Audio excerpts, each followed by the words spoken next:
So when does all the mental health awareness and advocacy start for you? Whoa. So for me, Can I also reference something before you start? Yeah. I think it's interesting that you started back then, because I think just now mental health has become very popular.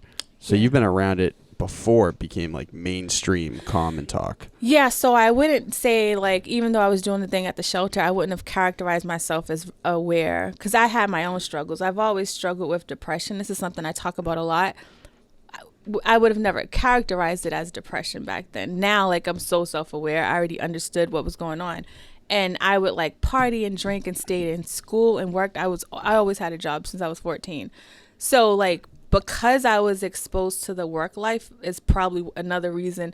Like when Justin talked about like this Justin on the previous episode talked about drugs saving his life. Shout out Justin Clancy. Yo, super dope episode. He talked about like it saved his life. It was because it was his coping mechanism.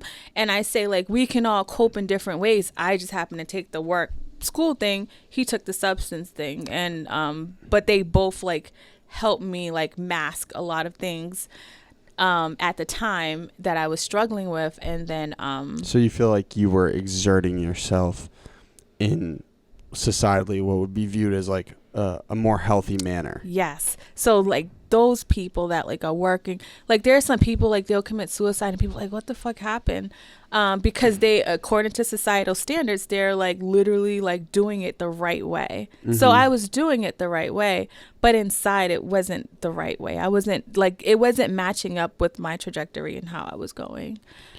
So what did you just feel? Despair? Despair? What do you mean? Like, I mean, I'm sure it still challenges you sometimes, but what was off to you? Like, why were you feeling off at the time? So there was no reason for me to be like doing all this work, helping people and going home and feeling sad. So when I realized things were wrong, it started really when I finished school.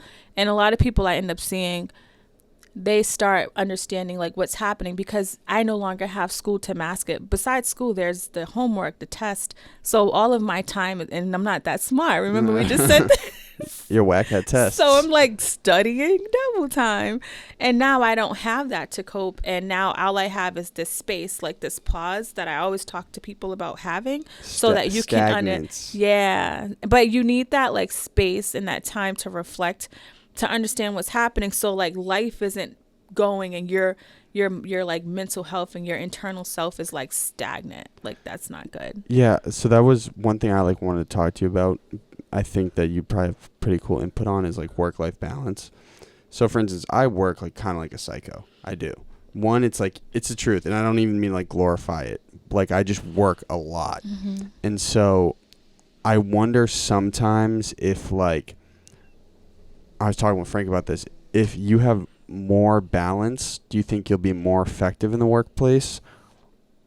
Or do you think if you keep going hard, you'll be more effective? Do you know what I'm saying? I hear you. Like we're in execution mode all the time, right? Yeah. Or would it be better off like to take a pause, do less, and then be more effective on specific decisions? The pause is better because it's more sustainable. Right now, you're killing the game. Like the way you're operating, what you're doing is super dope. And people like you, when I watch people, I'm like, damn, I hope they're really taking care of themselves, mm-hmm. because at some point there's a crash that takes place. Like you're not going to die from like going the way you're going, but are you going to be living, or are you just going to be operating in survival mode, mm-hmm. and operating in the systems? And so like it feels different when you're able to really make that balance and like make that intentional time, because that's an addiction, right? It's a mania for sure. Yeah, it's an addiction. It is. I love it. I know what I'm saying? I love building and like I love getting stuff done. I know. But I know what you're saying. What type of things would you say like, hey, Big Bochi, you should start instituting stuff like this to make things more sustainable? I would say like creating intentional time for like meditation, whether it's yoga, whether it's everyone reading. is so big on yoga, dude. No, I don't tried care about yoga. So everyone's like, yeah, just like breathe in, breathe out. I was out here like looking like this the whole time. Okay, everything doesn't work for everybody, but there's breathing, there's writing. I think pausing for you because you're always like, you're Mm-hmm. just on, you're like a machine. You don't stop. And that's because of the way your brain operates. Yeah, that's you just- have so many ideas. You're like, you use like a different part of your brain where you have all these ideas, and you're very smart. Mm-hmm. You know, like you have you're using like dual sides. I want to enjoy it though too, like Right. to the fullest. You know what I'm Right. saying? Right. And so you have to be more intentional of like, all right, let me put the phone down. Let me put the screens down. Like, and that Those feels phones, uncomfortable. man, those phones. Dude, I'm so intentional. Like, I'll like from my job, if I'm going to the post office, I leave my phone and I'm in there and I'm just thinking about my day. I'm just like processing things, and everybody's just on their phones. And I'm like, we don't even understand how much that's like really shaping the way we're thinking, the way we're living. And that's why so many it's people, so subconscious. yes, and so many people are struggling with anxiety and depression and all of these other issues is because they're not taking time out to recognize what's taking place. Like, this world is happening inside and you're doing nothing about it, and that's not cool.